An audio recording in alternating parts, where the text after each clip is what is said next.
Okay, Clay. So this is Investigations, which is otherwise known as the Star Trek Voyager episode where Neelix becomes a YouTuber clicking around for AdSense with clickbaity titles like "Watch Me Destroy Tuvok on Voyager" and stuff like that. And so I was wondering, before we get into it, if Neelix might not be the lead, although I think he's got a variety show, if anything. He can certainly cover a lot of bases. But is there any of the other main characters that you wish had a YouTube platform or had a YouTube show or a podcast or something that you would think would be interesting? I feel like Paris, if he had one, it would probably be like he'd end up turning into the Girls Gone Wild guy. Yes. And it would a lot just of microphones be him. in people's faces and the excitement of the accident. Getting the ensigns to flash their boobs for latinum necklaces. I feel like Chakotay's would be fun just because you could just assume that everything he's telling you is total bullshit. Chakotay's would be ASMR. He's like rubbing arrowheads. You know what I mean? Like it would be him softly talking about spirit animals as he's like looking over some medallions, and it would get huge in the ASMR community, I think. Yeah. Yeah, I'm trying to figure out who would be the dark horse conspiracy person, and I feel like it's got to be like Harry Kim. Oh, I would say the Doctor Picardo would kind of fit that, I think. Well, he's so dry though. Like I feel like Kim is the one who would start his show very unassuming, and then by episode 3, he's like, "Let me tell you who really did down the rabbit hole 4, 5, 7, or 7, whatever the fuck it's called." I would go. It's not predictable, but I think Tuvok would actually make the best show. I would like to see Tuvok, a day in the life of Tuvok, like a Tuvok vlog. I think that would be pretty interesting. Janeway's, I think, would be kind of dull. Torres would be pretty dull. Harry Kim, unless he goes full inside man type stuff, would be kind of dull, I think. Chakotay would do the ASMR. Tuvok would have a nice daily blog about how he solves crimes and stuff like that. And Picardo, I was trying to think of the Doctor. The Doctor would be, I think the Doctors would fail because he, like, true to his character, I think he'd be trying too hard in the YouTube show and it just wouldn't sell. Like, it would come across as insincere or something like that. And I think it's too bad because he's so interested. Well, yeah, I think that's the thing. Based on what he was pitching to Neelix in this episode, I think it's going to be like impractical medical stuff that only appeals to him. Yes, a very niche audience. Yeah. You know, it's as they always say, as everyone who has a podcast knows. Niche down. If you like it, then there's probably someone else out there weird enough to like it, which is. And as I say that, thank you to all of our Patreon subscribers. They might even give you a few bucks for liking it and talking about it, just the way that they do. So, even in the wide world of Star Trek podcasts, there's a little crevice for everybody. Yeah, there is.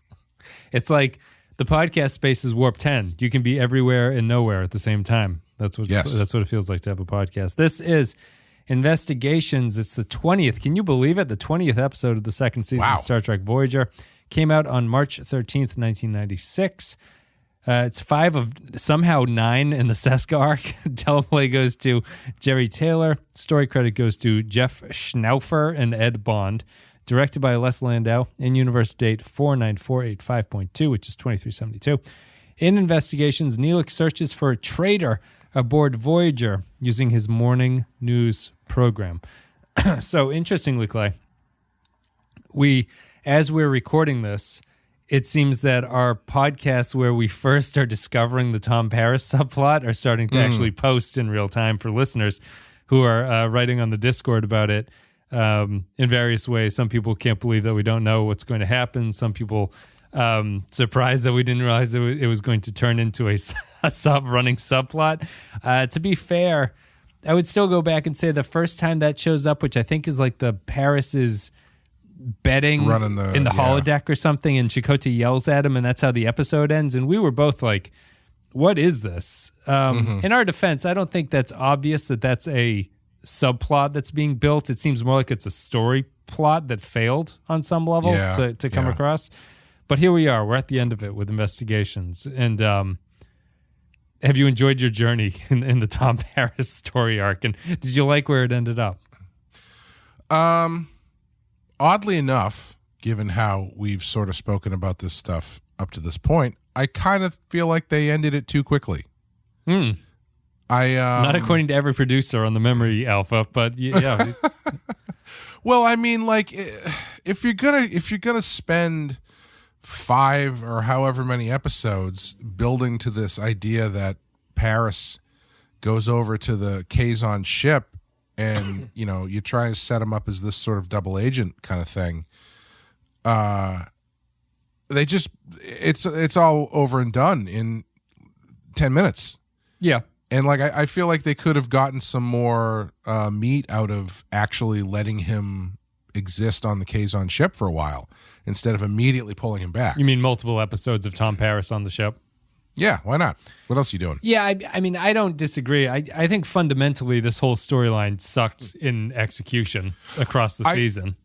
I think the biggest problem with it, and I think I mentioned this as one possible outcome when we were talking about it, because one of our big questions was, what does Chakotay know? And the answer is nothing. Nothing. Yeah, that's where the confusion came from. Yeah. Yeah, and I think at the time I said, if this comes out, if this all is a big ruse and Chakotay doesn't know anything about it, he looks like a fucking chump.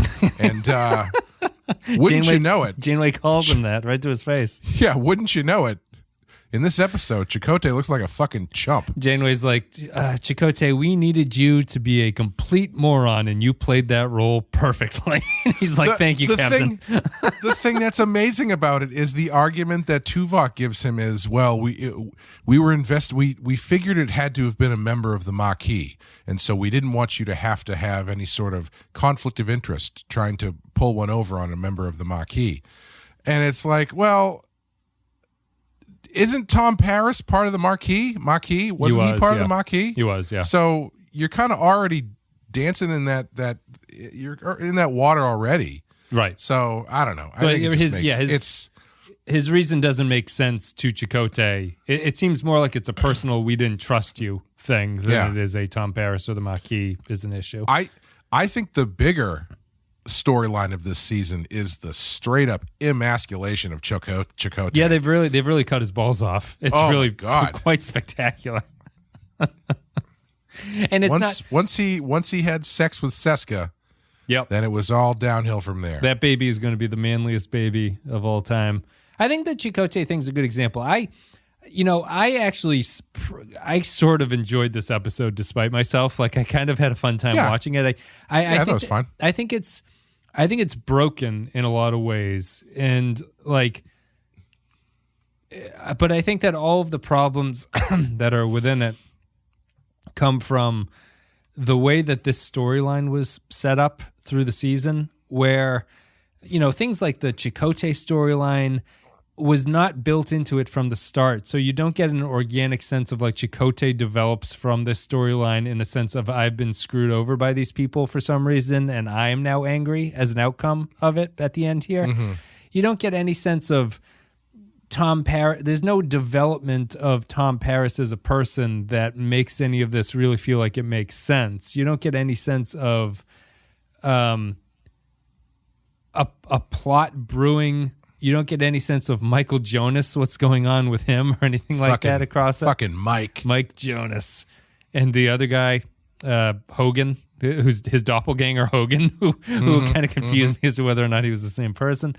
I think it's just, this is the show trying to do a serialized plot line, and I thought it was just pretty awful by the end of it. Even if I didn't mind this episode and sort of, I could see how they would structure something potentially that this would maybe feel like it was worth your time and worth doing. And it could have even been an emotionally satisfying thing at the end if there was some sort of redemption arc for Paris and, you get one over on Seska. I just think that it was sloppily set up. Every time it was dropped in, it didn't feel like it was developing anything. It just felt like it was treading water as they were unsure what to do. And then they resolved it in one episode, which, to throw it to you, is that it's a weird Tom Paris episode, and it's another failing of the Tom Paris storyline in that the episode is not a Paris episode. It's a Neelix episode. So you don't even see Paris being the spy in this because it's told through Neelix's eyes, which is strange and weird.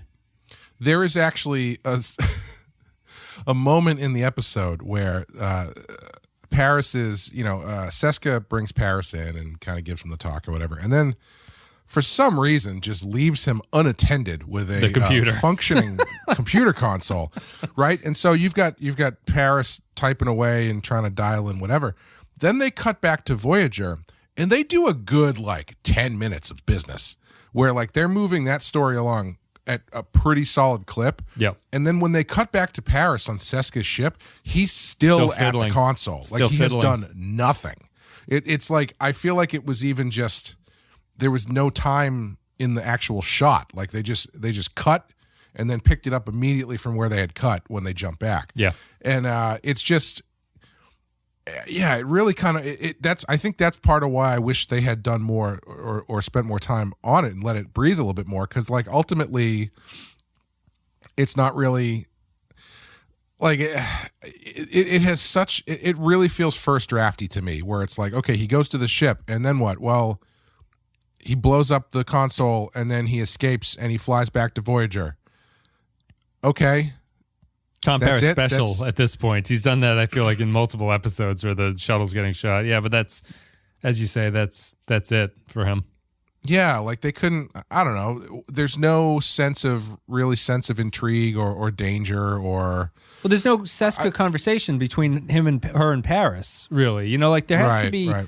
You have to, I don't know how you do this in a way that's satisfying, where you actually play up Paris's maybe true desire to leave the ship is of this story, and that he somehow through this adventure decides that's not the case or something. It's just, it feels, the reason it feels really first drafted to me and lame is that I don't know how much they knew about what they were going to do, but it does feel like the worst of Enterprise serial arcs, where they're just killing time and they don't know what they want to do with it until they fix it at the end. And then the end result maybe makes sense, but the context of what came before it makes no sense as to why this is the way the things were done the way that they were done. Yeah, if it were me, I would have had the events of this episode, not this episode specifically, but the events of this episode probably be the season finale. And I would have, this is episode 20, what is it, 26. Is it 26 left? 26. Maybe 6 might be too many, but I think you could have easily gotten 3 episodes out of this, where you do the first episode as he leaves and he ends up on Seska's ship. Second episode is him trying to keep his cover on Seska's ship. And then the third episode is when he eventually, the big confrontation where he escapes and, Mike tries shutting everything down, all the stuff with that. I feel like you very, very easily could have gotten 3 episodes of material out of that. But instead they just, I don't know. It's just, they wrap it up so quickly, and it's not a satisfying conclusion because we know who the mole is, and we've known for 5 episodes or whatever. Yep. And so it's just, all you're doing is waiting for everybody else to catch up, and the Paris stuff isn't in and of itself interesting to take away the or to keep you engaged, waiting for everybody else to catch up.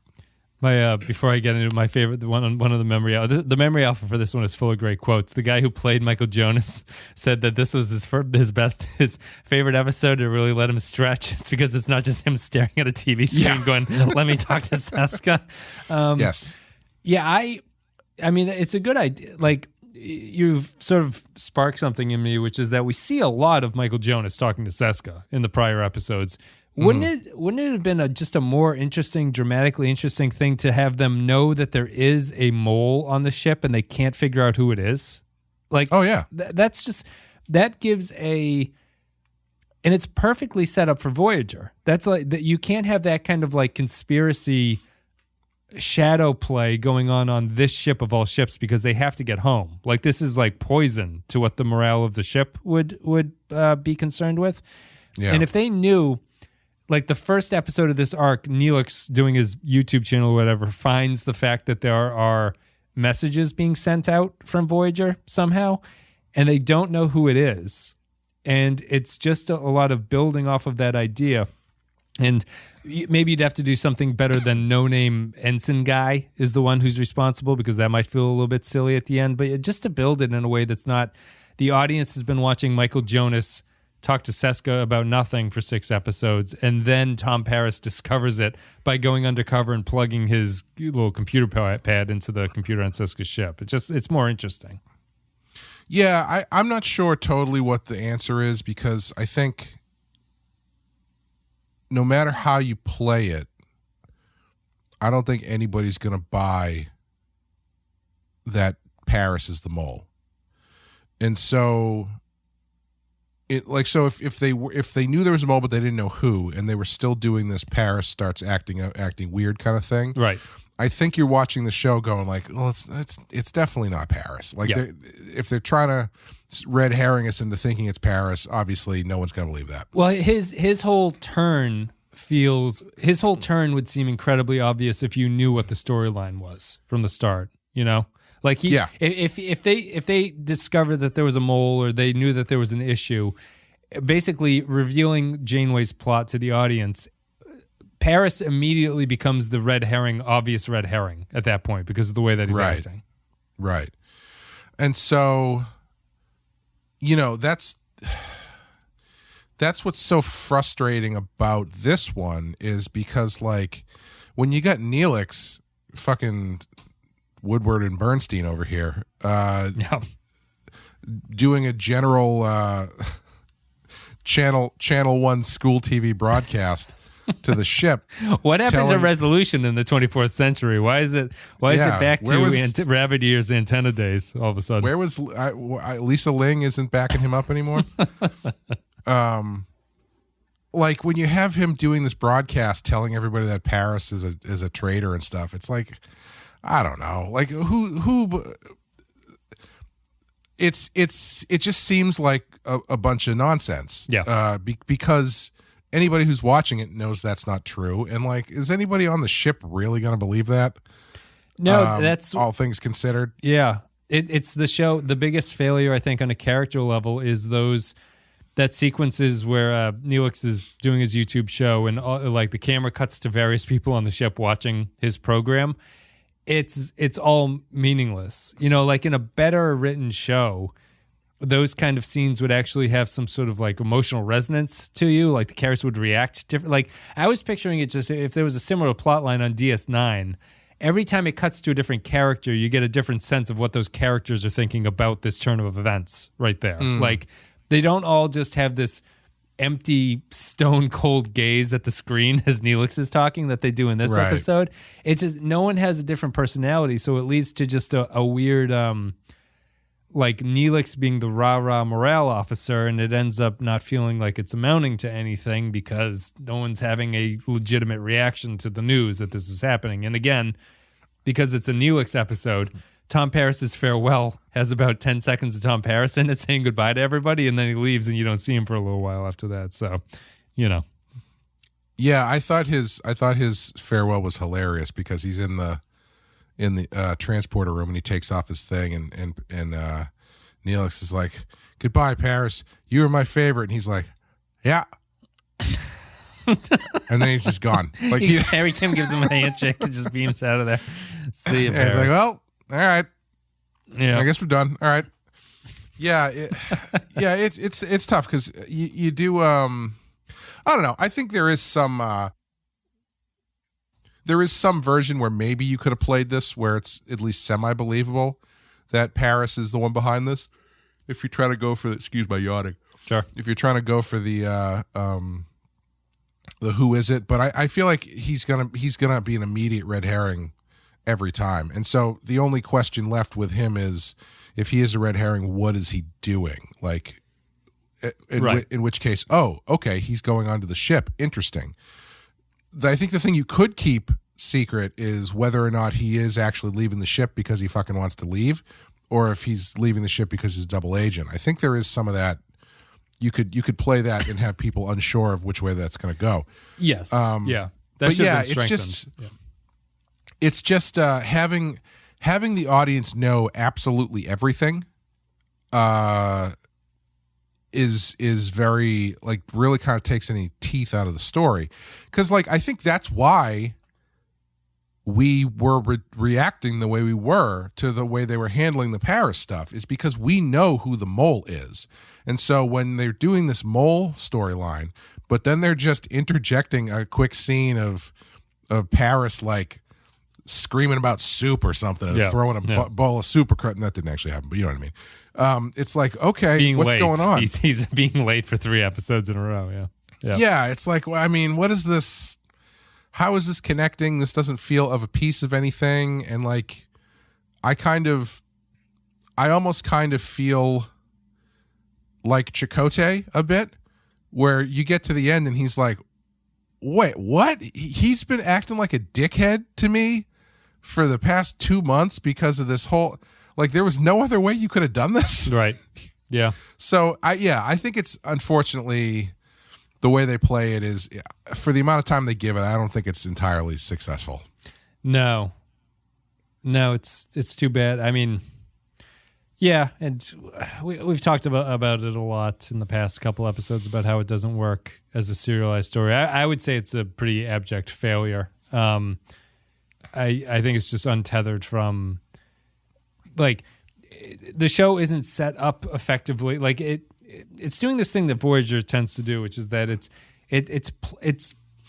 it's more than paying lip service to its setup. Like, Paris has been set up this way as a character, right? He's the kind of character who is unsure of where he fits in, even from the pilot episode. He was never quite sure what he's supposed to do. The problem is that the show, unlike something like DS9, never really lives with him as that character. In any episode, he's just the guy who flies the ship. That's the only thing he does. So when you try to layer on these, like, they're like member berries about, like, remember, like, Tom Paris used to have conflict about where he belongs and stuff. It just feels like they're really, like, fishing for something to do with him, and it never feels like you've been building towards this, or the first 2 seasons have been built around Tom Paris feeling like he's an outsider and this feeling like a natural event.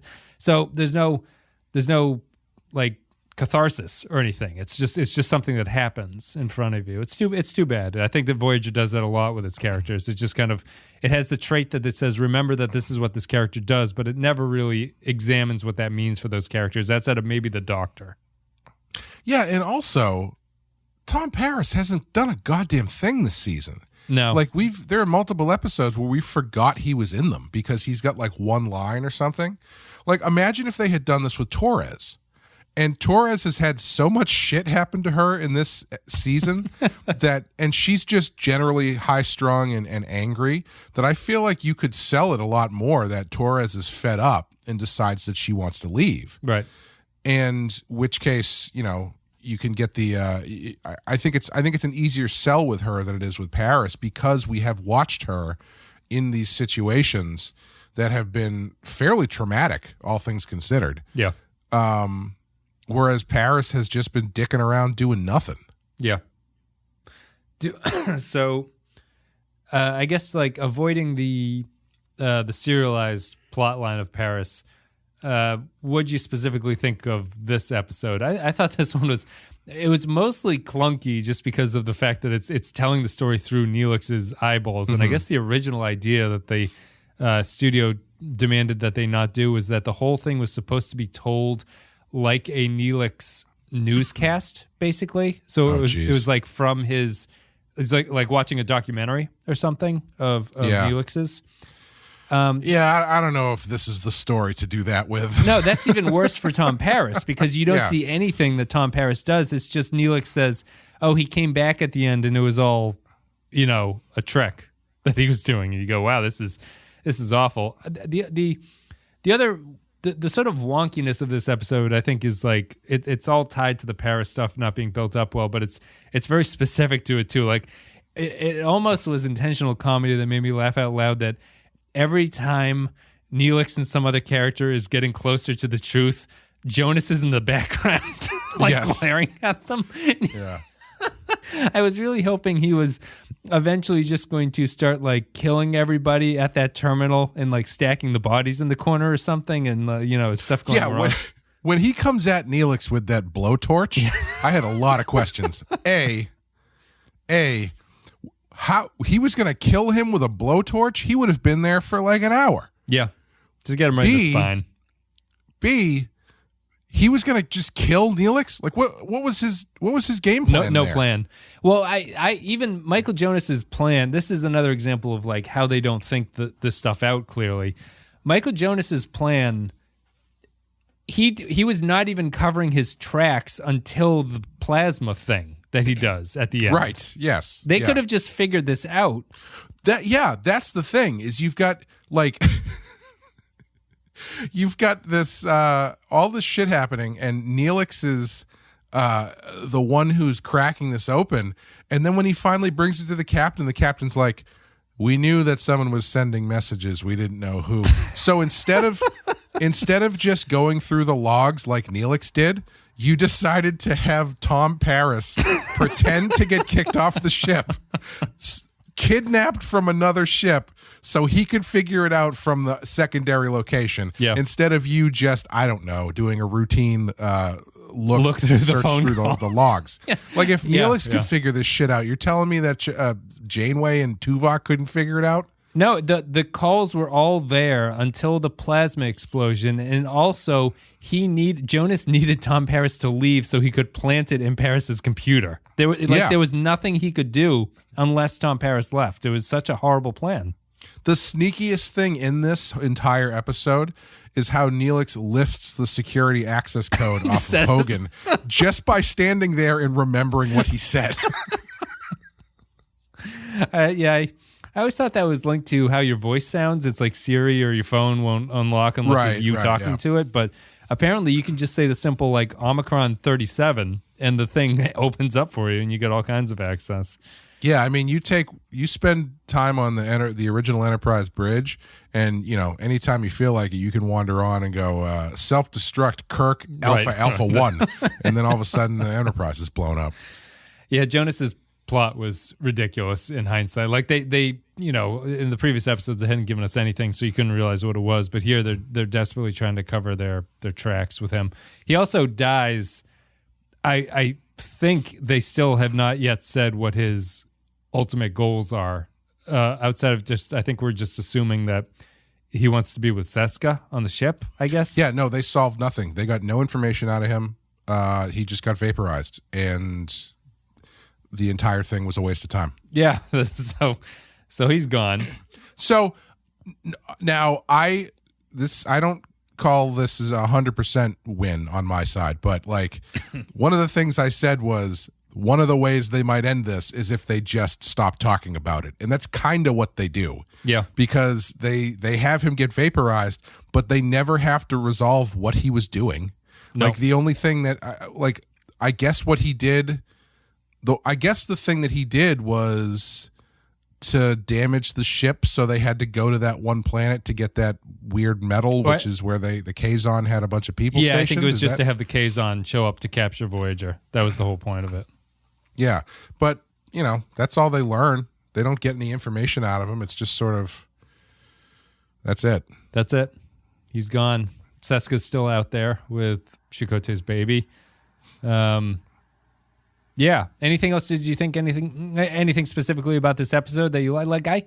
I don't know. There's some. I don't know if it was like corny or cheesy, or I found like Neelix's little show kind of weirdly endearing or something. It wasn't a horrible Neelix episode. Like I think that he's a good character for this kind of stuff, but I thought his investigation was just so piss poor, and the whole the plot around this and Jonas's plot was just so bad that it was distracting. But other than that, for the I was even kind of there's a tremendous amount of technobabble in this episode, and characters looking at screens and talking about the stuff that they're looking at. And I still found it kind of, not. I'm going to give this one a 3. It was just like a 3 of an episode, but I didn't find it terrible. I just thought it could have been so much better. Yeah, I would agree. I thought the Neelix stuff was not nearly as bad as it could have been. Because I actually think his detective work was probably the most interesting thing in the episode. Yeah. I wish he had teamed up with Tuvok more. Yeah. I did really like I did really like Harry Kim giving him a lecture about the ideals of journalism that sounded like a cut scene from Citizen Kane. It was a time and place when Harry Kim came up with that speech. Definitely. Yeah, where he's like, we gathered our facts and we just presented them as we saw it. And some people agreed and some people didn't agree. And they came together and they got real mad at each other. And then we just sat back and watched as the entire college tore itself apart. You know how we could do that? We were independent, damn it.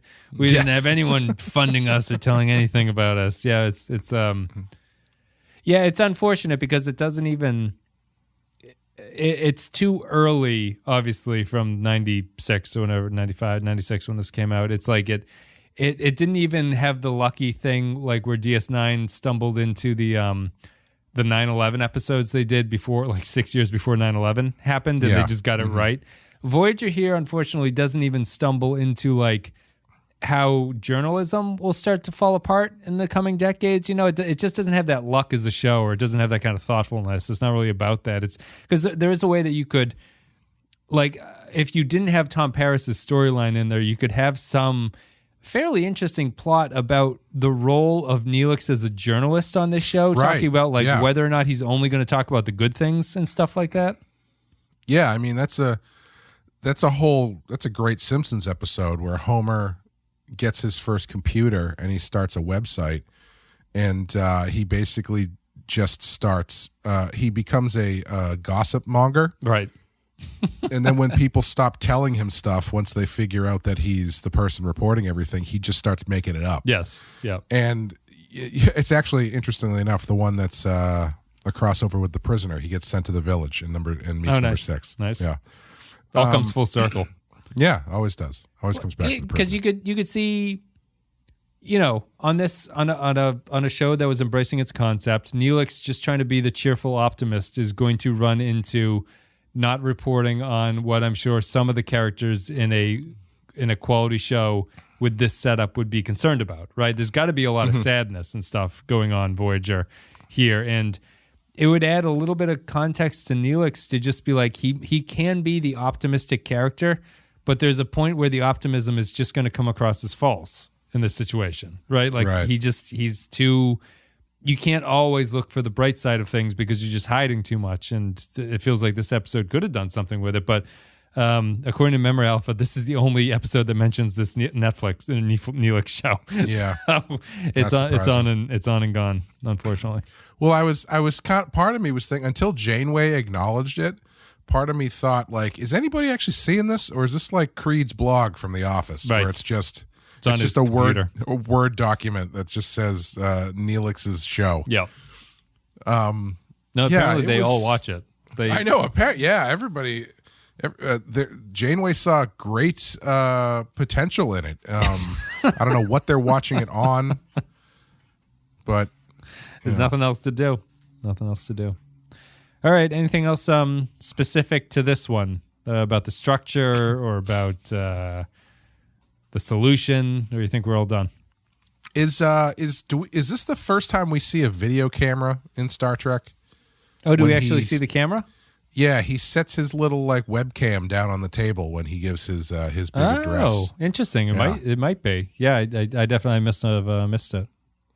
I think on TV, yes. I believe there are cameras in Star Trek 6 at the beginning when they do the christening of the new Enterprise. There's like a news crew there who I think have cameras. And I can't think of anybody else ever having a video camera. Yeah. Yes, for personal recording. There's always like there have been episodes with like automated drones that you can see that they're looking at stuff as it flies around, which is kind of a camera, but not quite the same. Oh, my other favorite part of this, which is it is one of those things where it's like how farsighted and simultaneously farsighted and short-sighted these science fiction things can be. This is when Hogan is typing on his tablet, and then Neelix is like, could you give me a hand with this? And he's like, I have to go run this data up to the captain, physically hand her this tablet.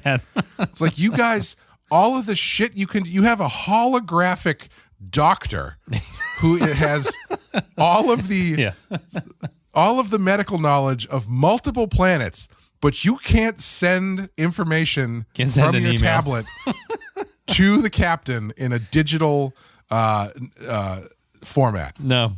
He's gotta get it up there. It's the mole. It's caused everything to go all haywire. They can't trust anybody. Again, they need physical reports handed in post haste. That is funny. Yeah. I still find it so funny where it's like, we've discovered that there's a mole on this ship. Oh, really? What have you been doing to combat this? Have you been like looking into it? We've been having Tom show up late to work. What? We're pretty sure it's Seska. So therefore, right, is that another weird thing? They do this to Chakotay. Do they know it's Seska this whole time? I don't know. Because that was the only reason that I could say Chakotay can't be kept, has to be kept out of the loop because he's too involved with Seska.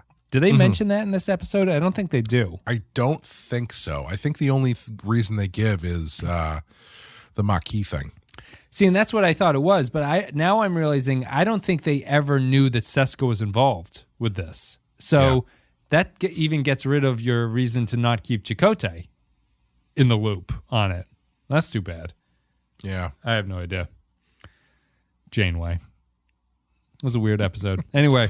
Janeway, not really cracking the top percentile of captains for me. No, she's not great so far.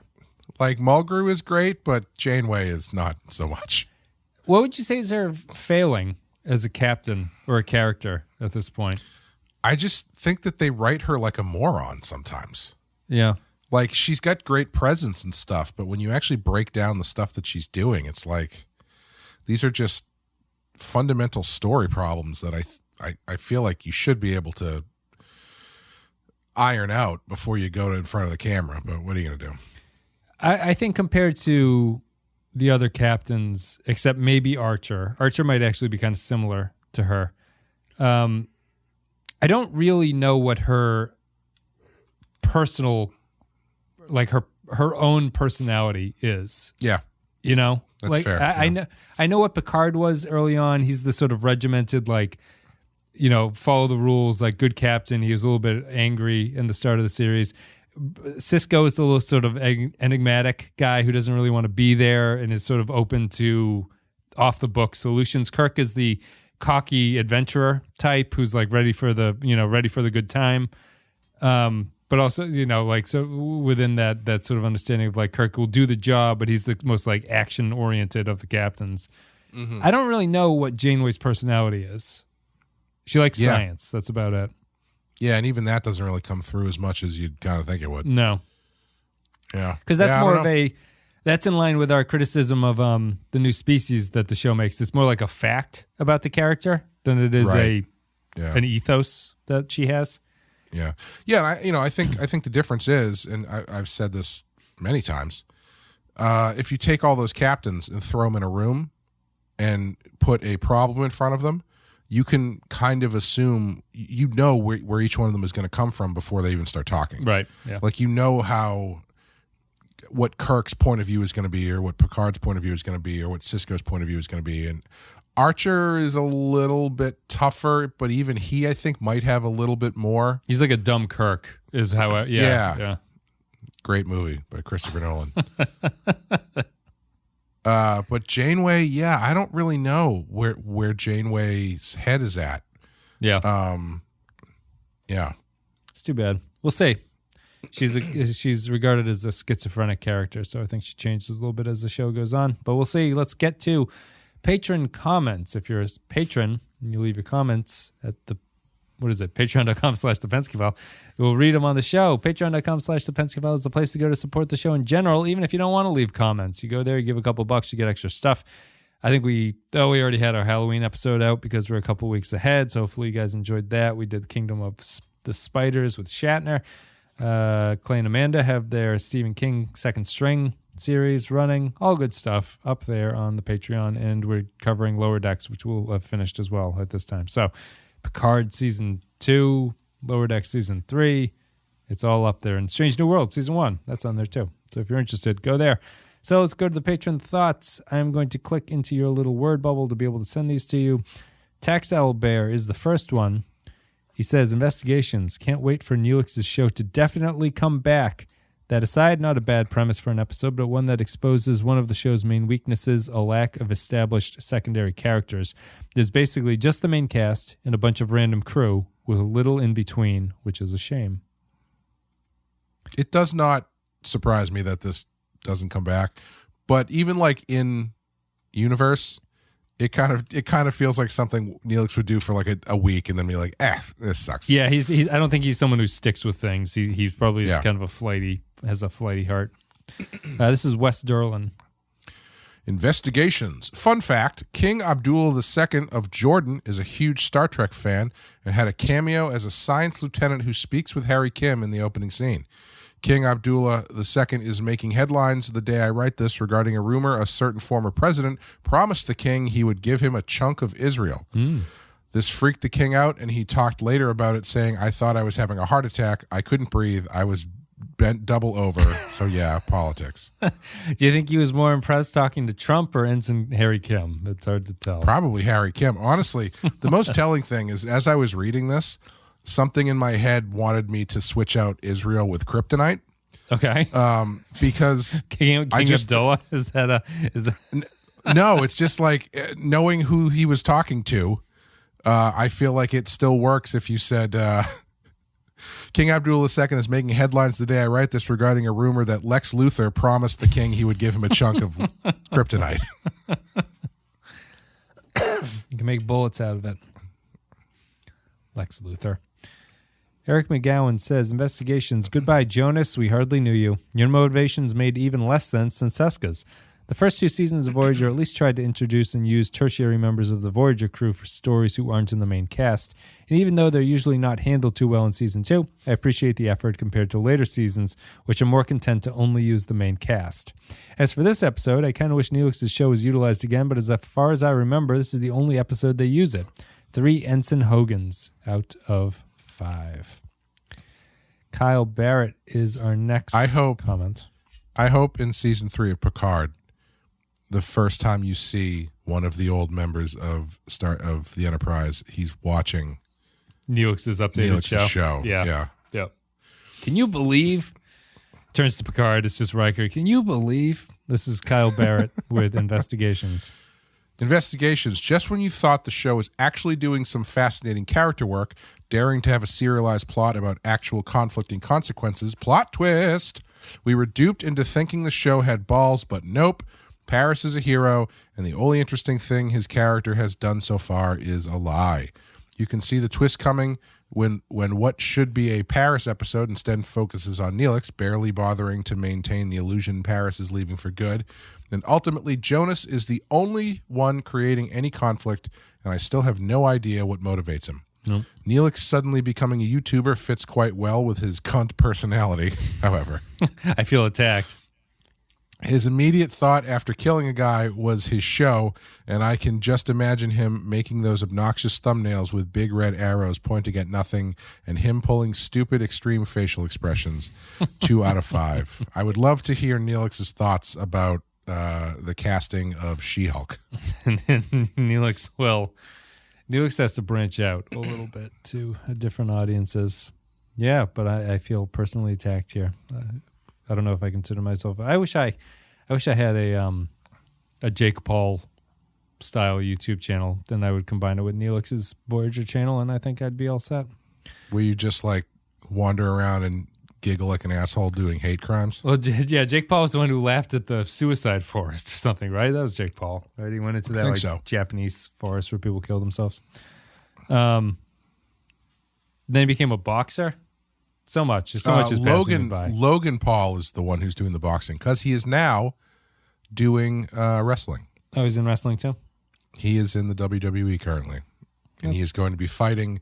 He has been in 2 matches, and his 3rd match will be against Roman Reigns in Saudi Arabia. So the WWE never met a good carnival attraction they didn't put to waste or didn't want. You know what I mean? Maybe King Abdullah will be in the audience. I don't know what the relationship between Saudi Arabia and Jordan is at this point. Oh, I don't know. Maybe not. Ria Lavi says, investigations, Neelix was a mistake. I'll read the next one too because that one's so short. Okay. Jaron Hatch says, investigations. It just goes to show that when you stop obsessing over 2-year-olds and start becoming your own person, you get a halfway decent episode of Star Trek Voyager. Obsessing over 2-year-olds. I think, does he mean Kess? Oh, Cass. Okay, there you go. That makes sense. Kyle's got my hackles up or something. I think everyone's coming at me now. So Jaron says, it just goes to show when you stop obsessing over 2-year-olds and start becoming your own person, you get a halfway decent episode of Star Trek Voyager. You know, I hated Neelix as a kid, but I've slowly warmed to him over the years. As a jack of all trades, but master of none, the writers can plug him into different kinds of stories and explore them in ways you can't with the regular Starfleet characters. However, if I'm being completely honest, I would rather they would have just done a full episode of briefing with Neelix. If the show is as good as it looks on those view screens, then we're missing out on some sweet, sweet frosting. 3 nail-biting Kazon plot arcs out of 5. The next one is Changeling with investigations. Here are my problems with this episode. 1, Neelix. 2, don't the passcodes on Starfleet ships use voice recognition? Both Data and Wesley had to mimic Picard's voice. Why can Neelix, the cook, just repeat them and they work? 3, why did Seska just leave Tom in a room alone with a computer? Don't they have a brig? 4, if Neelix just wanted more people to listen to his podcast, he should have started reviewing he should have started reviewing horror movies, Batman the Animated Series, or Star Trek. 2 fake news out of 5. Can you eject people from the Patreon?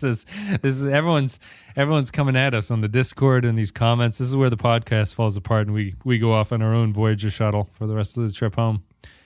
Point Extra G says, investigations, Jonas the traitor and Paris the jerk were actually leading to something. This is unfortunately about as serialized as Voyager ever gets. Neelix actually manages to not be completely annoying in this.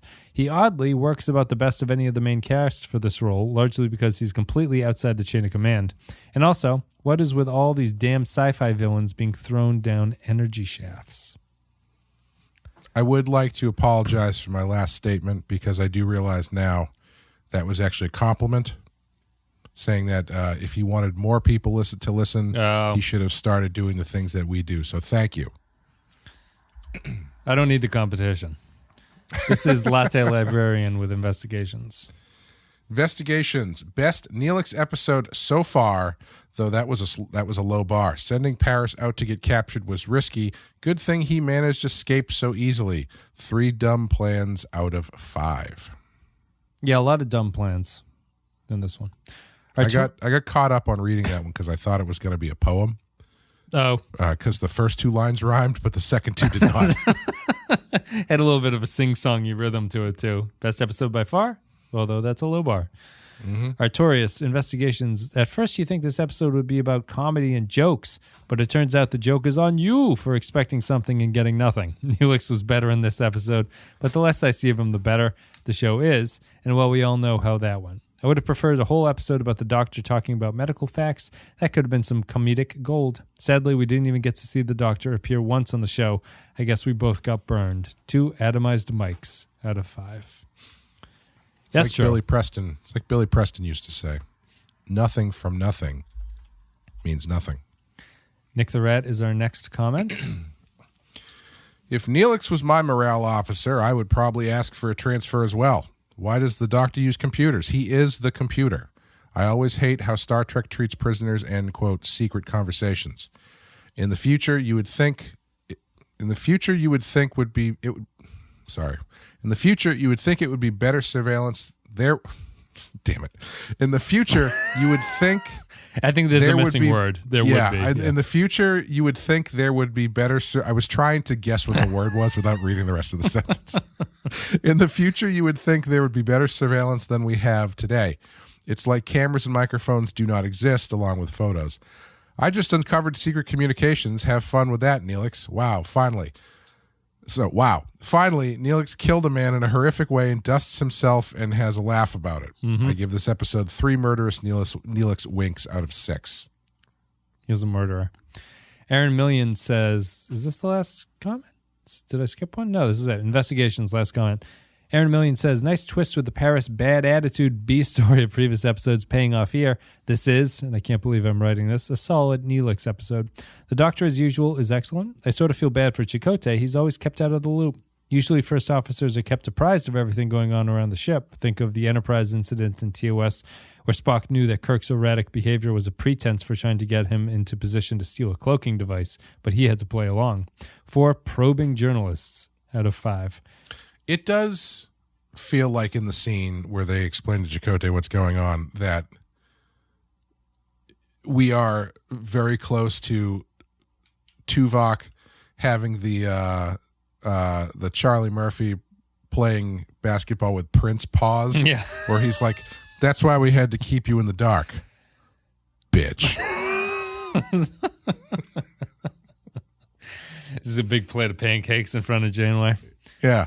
Yeah, it's there's no animosity there. It's just so poor Chakotay. Really, he just should have had more to say about that. I think just sloppy wrapping up of a story. Thanks everybody for leaving your thoughts on the Patreon. Thank you for being Patreonions on patreon.com/the Pensky File.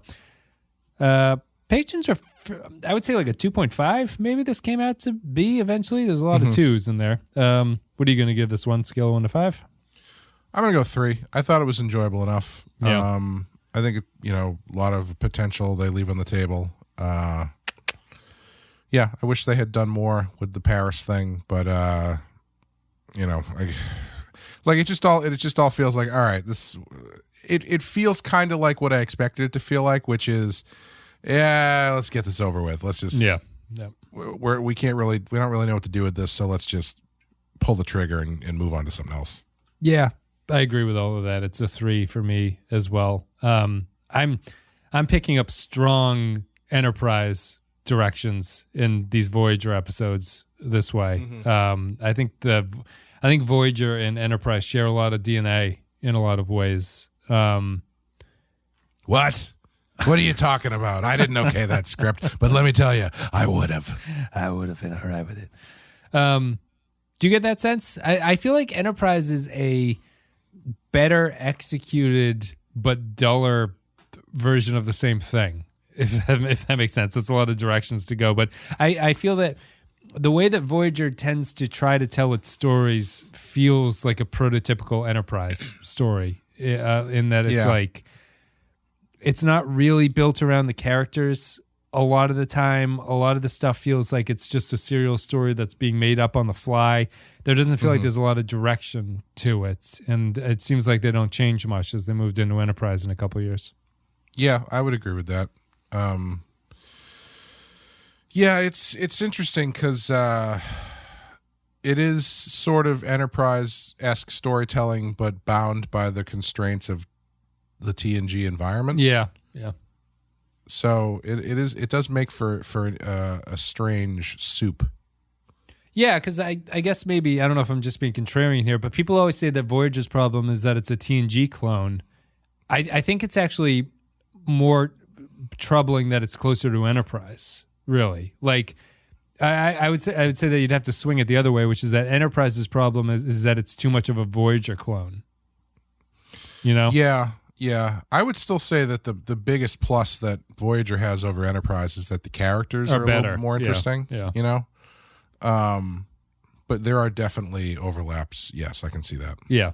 At least in terms of how they tell their stories, there seems to be that thing. It's a halfway point because it has the TNG spatial anomaly of the week story, but it tells those stories in what I would say is a very Enterprise-y way of telling those things. So that's it. Thanks everybody for listening. We both give it a 3 to investigations.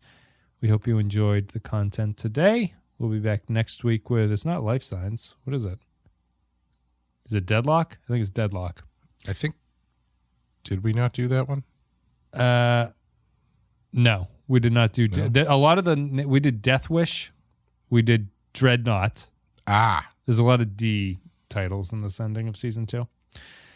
That's it. Thanks everybody for listening. Clay, do you have anything you want to say? Yeah, we're rounding out the second string of Stephen King. November is Pet Sematary, and then December we will be doing Stephen King's It from 1990.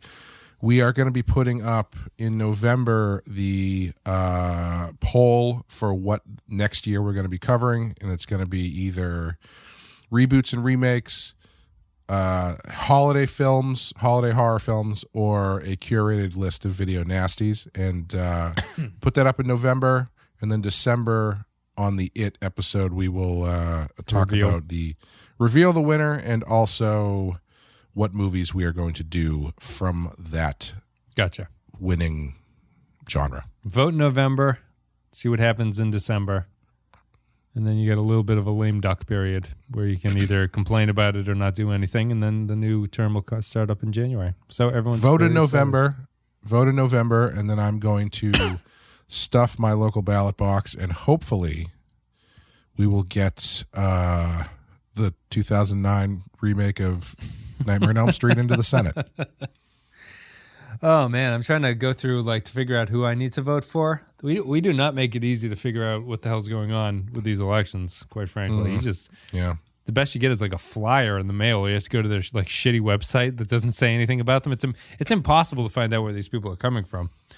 Our town actually has it nice for the local elections anyway. Yeah. They have on the town website, everybody kind of gets a page, and they have questions that they can fill out. So it's what is your stance on question 3? And then they'll tell that kind of thing. Yeah. So it actually makes it a nice aggregate to kind of see what they're all up to. Yeah, all the towns. It's easier definitely on the local when it's because we have our state elections coming up in November. Oh, right. Yeah.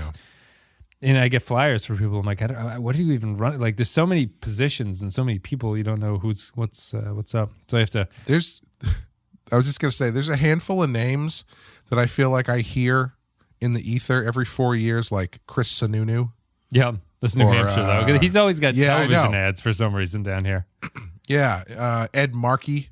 Yeah. I feel like these are names are just always in the ether. Sununu's name is Maggie Hassan. Yeah, Maggie Hassan. Sununu's name is interesting because I think his name is so odd and memorable that even if the ad is attacking him, I'm like, I know that name. I think I like that guy.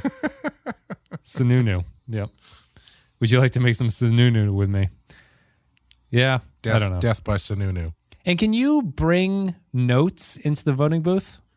I have to write stuff down to remember who I'm voting for.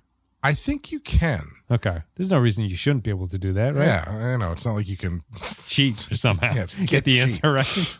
Yeah. You can't use a graphing calculator, though. No. You have to use the dumb calculator. All right. Well, the elections have happened by the time that this episode comes out, I think. So I'll let you know how it goes in the future. Thanks, everybody, for listening. We'll see you next time.